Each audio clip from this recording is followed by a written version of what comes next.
जय मसीह गेट्समेनी airport church परिवार साथै हामीसँग मिडियामा सङ्गति गरिराख्नु भएको आदरणीय दाजुभाइ दिदीबहिनीहरू, तपाईँहरूलाई यो कार्यक्रममा म स्वागत भन्न चाहन्छु। र आज मैले नयाँ विषय पश्चातापी हृदय उत्तम बलिदान भन्ने विषयमा वचन लिएर आएको छु। र भजन सङ्ग्रहको पुस्तक 51 अध्यायको 16 र 17 पद पढेर आजको वचनको थालनी गर्न म गइरहेको छु। र यो खण्ड मैले भनिसकेको छु, भजन सङ्ग्रहको पुस्तक 51 अध्यायको 16 र 17 पद। र पवित्र बाइबलको यस खण्डमा यस प्रकारले लेखिएको छ, किनकि तपाईँ बलिमा प्रसन्न हुनुहुन्न, नत्र त म बलि चढाउने थिएँ। होम बलिमा तपाईँ खुसी हुनुहुन्न। तोडिएको आत्मा नै तपाईँ परमेश्वरको निम्ति बलिदान हो। हे परमेश्वर, तोडिएको र पश्चातापी हृदयलाई तपाईँ तिरस्कार गर्नुहुन्न। आदरणीय ख्रिस्ट पारखी दाजुभाइ दिदीबहिनीहरू, सृष्टिकर्ता परमेश्वरलाई चढाउने सबभन्दा उत्तम बलिदान चाहिँ हाम्रो पश्चातापी हृदय नै हो भनिकन यस खण्डमा बताइएको छ। र पवित्र बाइबलको उत्पत्तिको पुस्तकदेखि प्रकाशको पुस्तकसम्म तपाईँले अध्ययन गर्नुहोस्। त्यहाँ हामीलाई पवित्र बाइबलको वचनले यो स्पष्ट गर्दछ कि परमेश्वरलाई कुनै पनि कुराहरूको घटी कमीहरू छैन। सारा सुन चाँदी हिरा मोती ज्वारत लगायत यी सबै धन दौलतहरू सृष्टि गर्ने यानि त्यसको मालिक त सृष्टिकर्ता परमेश्वर येशू मसीहा नै हुनुहुन्छ। तर उहाँले मानिसहरूबाट चाहनु भएको कुरा चाहिँ एउटा पश्चातापी हृदय। म पापी स्वभावको मानिस हुँ, तपाईँको अनुग्रह बाहेक म कुनै हालतमा पनि म ठिक हुन सक्दिनँ भन्ने जुन एउटा मानिसले जिन्दगीको अन्तिम समयमा यो प्रकारको कुराहरूको निष्कर्षमा पुग्नुहुन्छ, त्यसलाई चाहिँ पवित्र बाइबलमा उत्तम बलिदान भनेर चाहिँ भनिएको छ। उदाहरणको लागि हामीले प्रस्थानको पुस्तकमा मोसालाई हामीले उदाहरणको लागि लियौँ। परमेश्वरका समुदायहरूले जो प्रार्थना गर्नुभयो मिश्र देशको बन्धनबाट, उहाँहरू मिश्र देशको दासत्वको बन्धनमा फस्नु भएको थियो। र इजरायलीहरू भन्नाले चाहिँ पुरानो करारको विश्वासीहरू, सृष्टिकर्ता परमेश्वरलाई चिनेका विश्वासीहरूले यो प्रकारले प्रार्थना गर्नुभयो, हे हाम्रा परमेश्वर, हामीले गल्ती गरेका छौँ, हामी पापी भएका छौँ, हामीले तपाईँको वचनदेखि बाहिर निक्लेर कामहरू गरेका छौँ। त्यसले गर्दाखेरि अब तपाईँ जीवित परमेश्वरले हामीलाई अनुग्रह गर्नुहोस्। हामी आफै यो सफल हुन सकेनौँ, यानि हामी आफै स्वतन्त्र हुन सक्ने प्रकारको अवस्थामा छैनौँ र हामी कमजोर मानिसहरू रहेछौँ। अब हामीलाई मिश्र देशको बन्धनबाट छुटकारा दिनुहोस् भनिकन उहाँहरूले यो प्रकारले प्रार्थना गर्नुभयो। र यो प्रार्थनालाई परमेश्वरले चाहिँ एकदमै सुन्नुभयो र आफ्नो जनहरूको त्यो चित्कारलाई उहाँले त्यत्तिकै जान दिनु भएन। र त्यो चित्कारलाई उहाँले सुन्नु भएर मोसा जो एक उद्धारकर्ता बनाएर त्यो मिश्र देशको बन्धनबाट छुटकारा दिने एक उद्धारकर्ता बनाइकन परमप्रभु परमेश्वरले मोसालाई मिश्र देशमा जन्म दिनुभयो। मोसा जो दासको छोरा थिए, तर उनी दरबारमा चाहिँ हुर्किनुभयो, दरबारमा चाहिँ बढ्नुभयो, दरबारमा नै उहाँ चाहिँ सबै कुराहरू पठन पाठनदेखि लिएर सबै अभ्यास तालिम यी सबै कुराहरू उहाँले दरबारमा नै गर्नुभयो। तर यी कुराहरू सबै गरिसकेपछि मोसाले आफ्नो बुलावट त थाहा पाउनुभयो, तर उहाँले परमेश्वरको काम उहाँ आफै गर्न कोसिस गर्नुभयो। र परमेश्वरको काम जब उहाँ आफै गर्ने कोसिस गर्नुभयो, यानि इजरायलीहरूलाई दासत्वबाट छुटकारा दिनको लागि उहाँले प्रयास गर्नुभयो, यो प्रयासमा त मिश्र देशको एकजना मिश्रीलाई उहाँले त हत्या गरिदिनु भयो। र यो हत्या गरेपछि भनेको अर्थ मोसा आफ्नो शरीरबाट नै परमेश्वरको काम गर्नको लागि कोसिस गर्न भएपछि मोसा त मिश्र देशबाट भाग्नु पर्यो। न त इजरायलीहरूले उहाँलाई स्वीकार गर्नुभयो, न त मिश्रीहरूले नै उहाँलाई स्वीकार गर्नुभयो। यो अवस्थामा मोसा त त्यहाँबाट भाग्न पर्यो र मिदान देशमा उहाँ चाहिँ त्यहाँ बिहाबारी गर्नु भएर ससुराको बेडा गोठाला हुनुभइकन 40 वर्ष जङ्गलमा उहाँ त एउटा जङ्गली मानिस जस्तो नै भएर बस्नुभयो। र यो अवस्थामा परमप्रभु परमेश्वरले मूसाको जीवनमा जो बुलावट राख्नु भएको थियो त्यो बुलावटलाई चाहिँ सृष्टिकर्ता परमेश्वरले भुल्नु भएको थिएन। र पवित्र बाइबलले हामीलाई यो स्पष्ट बताएको छ कि त्यहाँ पोथ्रा जल्यो। पोथ्रा जलेपछि त्यो पोथ्राबाट परमप्रभु परमेश्वरले मूसालाई बुलावट गर्नुभयो र भन्नुभयो, ए मूसा, तिमी चाहिँ अब मिस्र देशमा जानुपर्छ र मेरा मानिसहरूलाई तिमीले स्वतन्त्र गराउनुपर्छ भनेर चाहिँ परमप्रभु परमेश्वरले मूसालाई भन्नुभयो। र प्रिय दाजुभाइ दिदीबहिनीहरू, यस कुरालाई हामीले सारांशमा बोल्ने हो भने जब मूसाले सक्छु, म परमेश्वरको काम गर्न सक्छु भनेर चाहिँ आँट गर्नुभएको थियो, त्यो समयमा परमप्रभुको नजरमा मूसा परमेश्वरको काम गर्न नसक्ने व्यक्ति ठहरिनुभयो। त्यही कारण उहाँ मिस्रबाट भागेर हिँड्न पर्यो। तर यहाँ पोथ्रा जलेर परमप्रभु परमेश्वरले 2 पटक ए मूसा भनेर चाहिँ बोलाउन भइकन फेरि मूसाको जीवनमा भएको बुलावटलाई उहाँले सम्झाउनु भयो, अब तिमी मिस्र देशमा जानुपर्छ र मेरा जनहरूलाई चाहिँ तिमीले स्वातन्त्र दिनुपर्छ, त्यो दासत्वबाट तिमीले छुटकारा दिनुपर्छ भनिकन परमप्रभु परमेश्वरले भन्न हुँदाखेरि मूसाले त यसो भन्न सुरु गर्नुभयो, म त सक्दिनँ, म त बोल्नै त जान्दिनँ, म त यस्तो प्रकारको भगभके मानिस छु भनिकन चाहिँ मूसाले परमप्रभु परमेश्वरलाई त्यसरी उत्तर दिन थाल्नुभयो। र मूसाले जब म सक्छु भन्नुभयो, यो अवस्थामा परमेश्वरले मूसालाई सक्दैनस् भनेर चाहिँ उत्तर दिनुभयो। तर जब मूसाले म सक्दिनँ भनेर चाहिँ यहाँ भन्दै हुनुहुन्छ, यो समयमा परमप्रभु परमेश्वरले चाहिँ मूसालाई भन्दै हुनुहुन्छ कि अब तँ सक्छस्, तँ मिस्रमा जानपर्छ भनेर चाहिँ उहाँले भन्दै हुनुहुन्छ। र यो तोडिएको आत्मा मूसाले परमप्रभुको अगाडि उहाँले प्रकट गर्न सुरु गर्नुहुन्छ। म त बोल्नै पनि जान्दिनँ, म त दरबारमा हुर्केको मानिस, राजकुमारको जो तालिम पाएको व्यक्ति, उच्च शिक्षा पाएको व्यक्ति, सबै प्रकारको तालिमहरू पाएर पोख्त भएको व्यक्ति, यो व्यक्तिले यो अवस्थामा आउन भइकन चाहिँ यो कुरा पत्ता लगाउनु भएको छ कि परमेश्वरको काम म गर्न सक्दिनँ भनेर चाहिँ उहाँ तोडिनु भएको छ। र यही कुरालाई भजन सङ्ग्रह 51 अध्यायमा तोडिएको आत्मा चाहिँ परमेश्वरको लागि एकदमै उत्तम बलिदान हो, त्यसलाई चाहिँ उहाँले स्वीकार गर्नुहुन्छ भनेर चाहिँ भजन सङ्ग्रह 51ले बताएको हो। प्रिय दाजुभाइ दिदीबहिनीहरू, र यो जस्तो एकदमै पश्चातापी जुन प्रकारको शब्दहरू मूसाले त्यहाँ बोल्न भएको छ, त्यो जस्तो उत्तम बलिदान परमप्रभु परमेश्वरको लागि केही पनि हुन सक्दैन भनेर चाहिँ बाइबलले यही कुराहरू बताउँदछ। र यो अवस्थामा चाहिँ परमप्रभु परमेश्वरले अब मूसालाई योग्यको व्यक्ति देख्नुभयो र मूसाले चाहिँ म चाहिँ कमजोर छु भनेर चाहिँ उनी पश्चातापी प्रकारले उहाँ गइराख्नु भएको छ। उहाँको घमण्ड सबै चुर भएको छ, उहाँ आत्मामा तोडिनु भएको छ। जुन कुरालाई भजन सङ्ग्रह 51 अध्यायमा दाउदले भन्दैछन् कि तोडिएको आत्मा चाहिँ परमप्रभुको लागि उत्तम बलिदान हो भनेर चाहिँ उहाँले यहाँ बताइराख्नु भएको छ। र प्रिय दाजुभाइ दिदीबहिनीहरू, यहाँ मूसाको तोडिएको आत्मालाई परमप्रभु परमेश्वरले त्यो जङ्गलको बिचमा स्वीकार गर्नुभएको हामी देख्दछौँ र मूसा मार्फत इजरायलीहरूलाई त्यो दासत्वको बन्धनबाट छुटकारा दिन भइकन प्रतिज्ञाको भूमितर्फ परमप्रभु परमेश्वरले अगुवाई गर्नुभयो। र जब मूसाले म सक्छु भन्नुभयो, उहाँ घमण्डले बोल्नुभयो, त्यो समय परमप्रभु परमेश्वरले भन्नुभयो तँ सक्दैनस्। तर जब मूसाले म सक्दिनँ भन्नुभयो, परमप्रभु परमेश्वरले मूसालाई भन्नुभयो कि तोडिएको आत्मा यो उत्तम बलिदान लिएर आइस, अब तँ सक्छस्, अब तँ जानुपर्छ भनिकन मूसालाई चलाउनु भएको हामी त्यहाँ देख्दछौँ।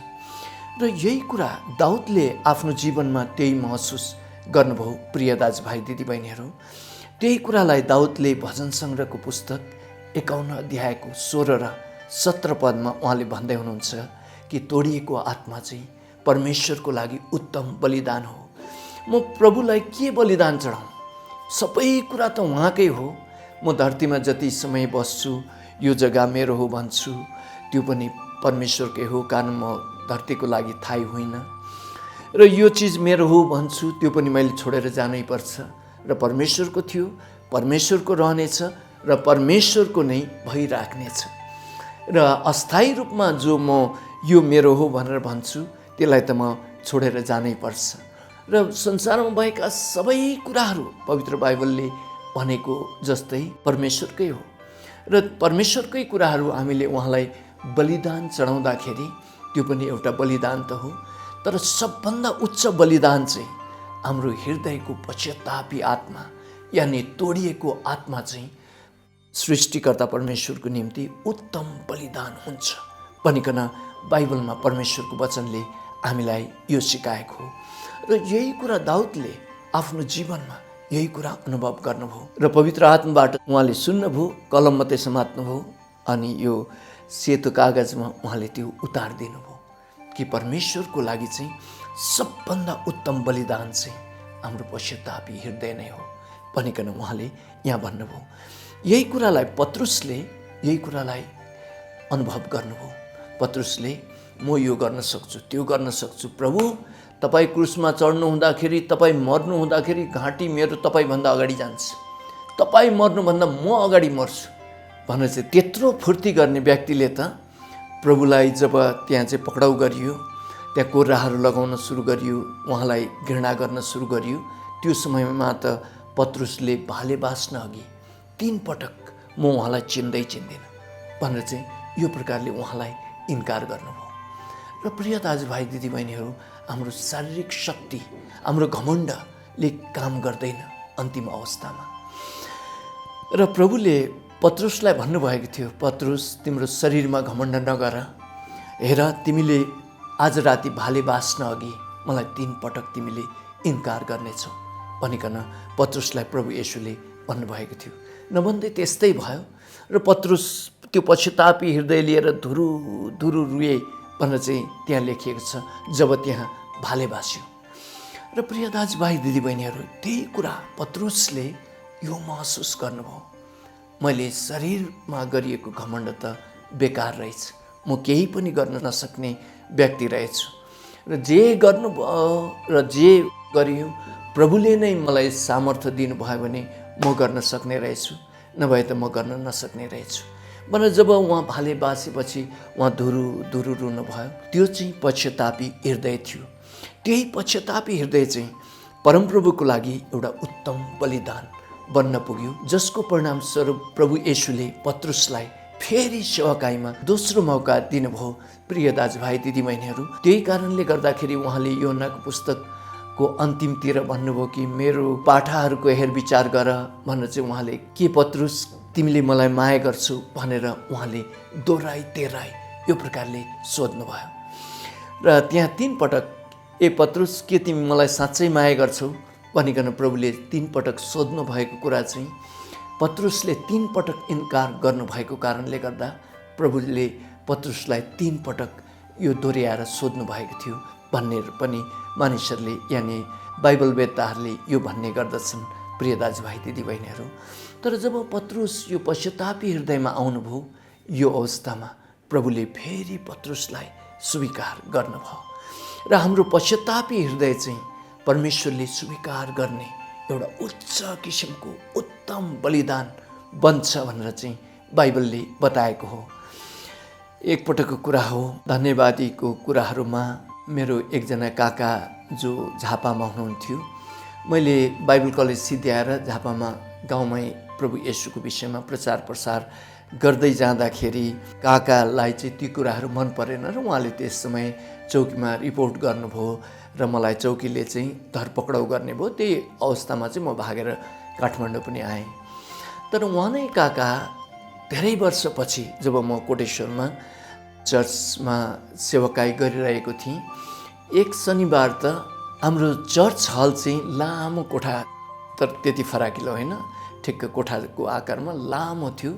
वारीबाट पारीको मान्छे मलाई चिन्न गाह्रो हुन्थ्यो, पुलपिटबाट पछि बसेको मान्छेहरूलाई चिन्नको लागि मलाई गाह्रो हुन्थ्यो।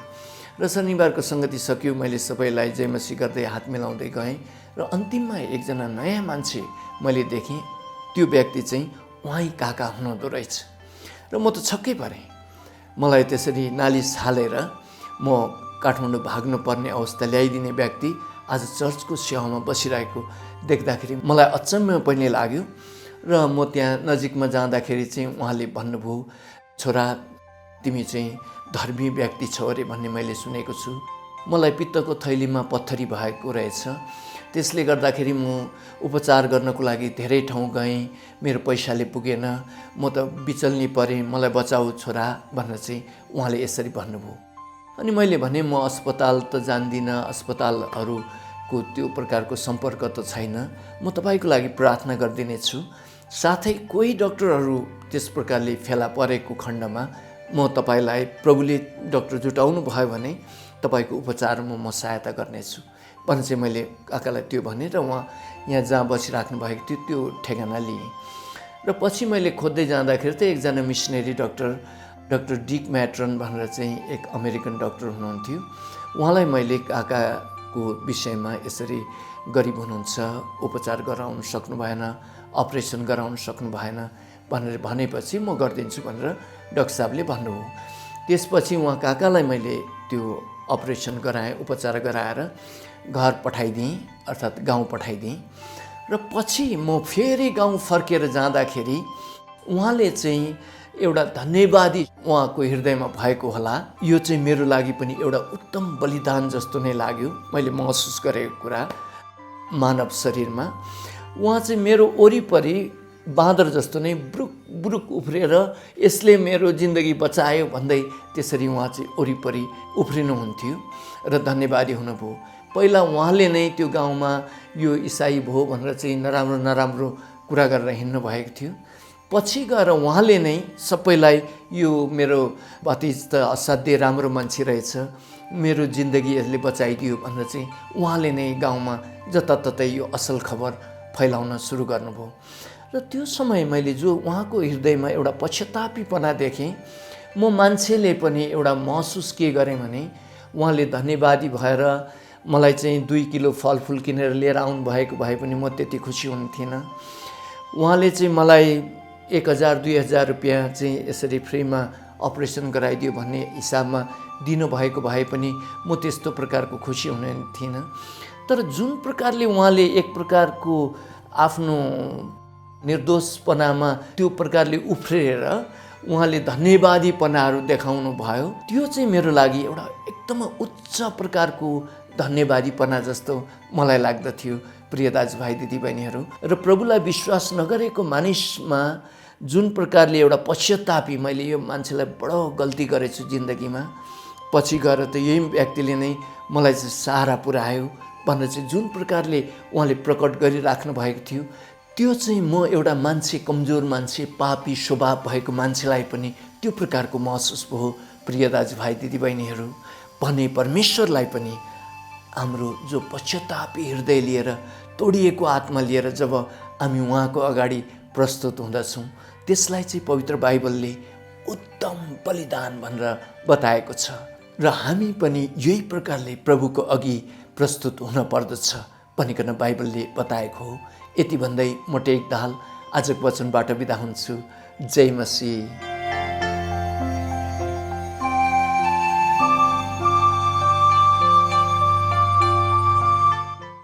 हामीले कसरी कोरोना भाइरस फैलिने क्रमदेखि रोक्न मद्दत गर्न सक्छौँ? नियमित सेनिटाइजरले हात सफा गर्ने वा साबुन पानीले हात धुनुहोस्।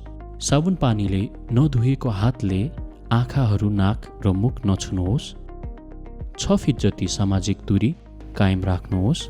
हाछिउ गर्दा आफ्नो कुहिनो वा रुमालले छोप्नुहोस्। बाहिर जाँदा वा भिडमा अनिवार्य मास्क लगाउनुहोस्। यदि तपाईँलाई रुगा, खोकी, ज्वरो वा सास फेर्न समस्या भएको छ भने तुरुन्तै नजिकैको स्वास्थ्य चौकीमा सम्पर्क गर्नुहोस्। केचेमने एयरपोर्ट चर्च स्वास्थ्य विभाग। धन्यवाद।